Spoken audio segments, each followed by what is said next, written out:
এই ভিডিওটা 25শে ডিসেম্বরে করা, আমি ছাড়তে পারিনি, তাই এখন রেডি করছি। যাই হোক, এই যে আমার বড় মেয়ে সেই চাপড়া থেকে মেজো মেয়ের জন্য সেই মুরগির ছাট পাঠিয়েছে। আমার বড় মেয়ে খুব খুব সুন্দর রান্না করতে পারে, খুব সুন্দর টেস্টি হয়েছে।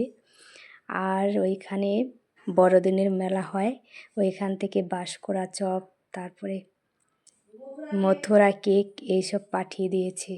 আর এমনিও ওরা কেক বাড়িতে অনেক কিছু এনে তৈরি করে, সেই কেকটা যে খেতে লাগে খুব সুস্বাদু, সে আর বলার নেই, খুব সুস্বাদু হয় সেই কেকটা। যাই হোক, অত দূর থেকে এই যে দেখো মথুরা কেক আর এমনি কেক, অনেকগুলো কেক পাঠিয়ে দিয়েছিল, খেতে সত্যিই ভালো লাগে। যাই হোক, আজকে এই ভিডিও এই পর্যন্তই শেষ, আবার দেখা হবে অন্য ভিডিও নিয়ে।